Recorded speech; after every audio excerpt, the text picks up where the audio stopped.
नमस्कार, मेरा नाम साइद सुल्तान अहमद। मैं मैनेजिंग डायरेक्टर एलएक्सएल आइडियाज़ बैंगलोर से। सर किस उपलक्ष्य में आज हम यहाँ इकट्ठे हुए 27वें पवन विद्यालय पे? यहाँ पे स्कूल में हमने मेंटर कनेक्ट आयोजित किया।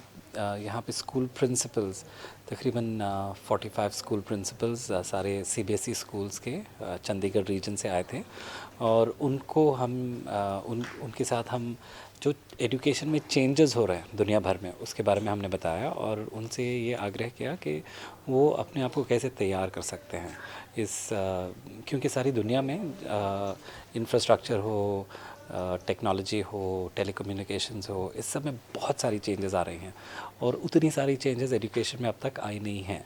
लेकिन मेरा ये मानना है कि बहुत जल्द ये बहुत बड़े पैमाने पे ये चेंजेस आएंगी और उसके लिए स्कूल्स को और ख़ास करके प्रिंसिपल्स को तैयार रहना चाहिए। तो इस बारे में हमने आज एक वर्कशॉप किया था। किस तरह की चेंजेस आ रही हैं, आप थोड़ा सा एलैबोरेट?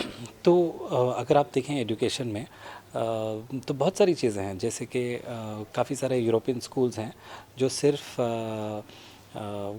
जिनके क्लासरूम्स ही नहीं हैं, जिनका फिक्स्ड करिकुलम नहीं है। स्कूल्स ऐसे भी हैं जापान में जहाँ पे स्कूल के नाम पे गार्डन्स हैं जो बच्चे एक्चुअली बाग में आते हैं। ऐसे भी स्कूल्स हैं जहाँ पे बच्चे अपना करिकुलम खुद डिज़ाइन करते हैं और अपने सब्जेक्ट्स जो जिनमें पढ़ेंगे वो खुद अपने आप डिज़ाइन करते हैं। इसी तरह से इंडिया में भी काफ़ी सारे इनोवेशंस हुए हैं, जैसे कि हमने एक स्कूल मध्य प्रदेश में है जहाँ पे हर एक बच्चा दोनों हाथ से लिखता है, इसे एम्बीडेक्स्ट्रस कहते हैं। वैसे ही काफ़ी सारे स्कूलों में फ़िल्म मेकिंग सिखाया जाता है, पढ़ने लिखने के साथ फिल्म मेकिंग भी सिखाई जाती है। तो बहुत सारे ऐसे चेंजेस आ रहे हैं क्योंकि बच्चों को दुनिया में जो चेंजेस आ रहे हैं उसके साथ कदम से कदम मिला के चलना होगा। तो ये चेंजेस इंपॉर्टेंट है कि स्कूल में आएँ। आप क्या समझते हैं, जो प्रिंसिपल से बात हुई आपकी, क्या उन्होंने इनपुट दिया आपको इस बच्चों को लेकर? इंटरेस्टिंग बात यह है कि प्रिंसिपल्स जानते हैं कि चेंज इमिनेंट है, चेंज डेफिनेटली होगी। कब और कितनी चेंजेस आएंगे एजुकेशन में ये सवाल है जो टाइम ही बताएगा। लेकिन एक दो तीन प्रिंसिपल्स के चैलेंजेस हैं जो एजुकेशन के भी काफ़ी बड़े चैलेंजेस हैं। एक है पेरेंटल इन्वॉल्वमेंट, जो पेरेंट इन्वॉल्वमेंट नहीं, इंटरफेरेंस कह सकते हैं, जो पेरेंट्स का इंटरफेरेंस हो रहा है आजकल एजुकेशन में। तो वो एक बहुत बड़ा चैलेंज है मोटिवेशन, टीचर्स का मोटिवेशन के लिए। दूसरा है क्वालिटी ऑफ टीचर्स। पैसे तो हैं, ये बात नहीं कह सकते कि स्कूल टीचर्स को सैलरीज अच्छी नहीं मिल रही हैं, लेकिन क्वालिटी ऑफ टीचर्स। और तीसरा ये है कि जो खासकर जो प्राइवेट स्कूल्स हैं उसमें एडुकेटर्स जो हैं वो काफ़ी इनोवेटिव हैं और काफ़ी फॉरवर्ड थिंकिंग हैं, लेकिन जो मैनेजमेंट्स होते हैं स्कूल के वो बहुत ही ट्रेडिशनल से इस किस्म के होते हैं और उन चेंजेस उनमें ज़्यादा आने चाहिए जो स्कूल मैनेजमेंट्स हैं। तो ये काफ़ी हमने डिस्कस किया। आप बात करें ना, पैन इंडिया बात करें, लेकिन जो स्कूल की बात करते हैं तो आप हर 5 किलोमीटर के बाद जो हमारे यहाँ पे चेंजेस आते हैं भाषा में या जी रहन सहन में, जी। सब कुछ स्टैंडर्डाइज में। तो आप स्टैंडर्ड कैसे रूल को कह सकते हैं, अभी हमें ये फॉलो करना पड़ेगा? तो एजुकेशन का चैलेंज ही वही है कि हमने उसको स्टैंडर्डाइज कर दिया है। इनफैक्ट हर 5 किलोमीटर पे, अगर 5-10 किलोमीटर पे अगर भाषा और लोग बदलते हैं, लेकिन एक ही क्लास में अगर 20-30-40 बच्चे हैं तो हर एक बच्चे का लेवल भी अलग रहेगा, हर एक बच्चे की पसंद नापसंद अलग रहेगी। तो इसको हम कहते हैं इंडिविजुअलाइजेशन ऑफ एजुकेशन, जो हर एक बच्चे को अपनी मुताबिक पढ़ाएं और वो पढ़े।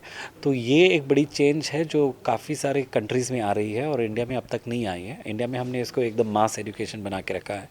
तो ये जो आपका सवाल है ये सिर्फ रीजनल या डिस्टेंस वाइज नहीं, एक क्लास में भी काफ़ी सारा इनोवेशन आएगा जब तक ये इंडिविजुअलाइजेशन ऑफ एजुकेशन हो।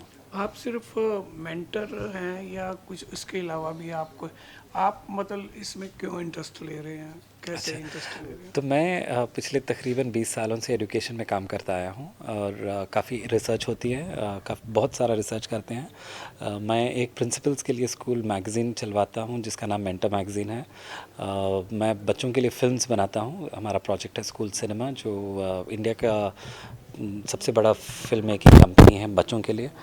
इसके अलावा हम फिल्म फेस्टिवल ऑर्गेनाइज़ कराते हैं, दुनिया का सबसे बड़ा। मैं क्रेयॉन भी चलाता हूं, जो इंडिया की सबसे बड़ी इवेंट्स कंपनी है जो सिर्फ बच्चों के लिए इवेंट्स करती है, जैसे हॉलिक्स विस्किड्स हो या एनएससी फाइनेंशियल क्वेस्ट या स्पेल बी, ये सारे हमारी टीम करवाती है। तो काफ़ी काम हम करते हैं। ये हमारा सारा काम बच्चों को ज़िंदगी के बारे में सिखाना है, लाइफ के बारे में। तो इसलिए LXL हमारी कंपनी का नाम भी learning the x factor of life. तो काफ़ी सारा काम एजुकेशन है, लेकिन बोरिंग एकेडमिक्स नहीं है, जो मज़ेदार एजुकेशन है। Thank you so much. Thank you.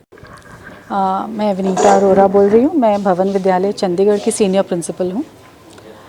LXL ideas के साथ हम कई सालों से जुड़े हुए हैं और इनफैक्ट सुल्तान हमारे यहाँ पिछले 4-5 सालों से ऐसे सेशंस करते आए हैं। इस सेशन में हमारी कोशिश ये होती है कि जो इनके आइडियाज़ हैं, जो इनोवेशंस हैं, जो इनके थॉट्स हैं, क्योंकि वो बहुत ही थॉट प्रोवोकिंग होते हैं, तो हम ट्राई सिटी और आसपास के जगहों से सभी प्रिंसिपल्स को हम इनवाइट करते हैं।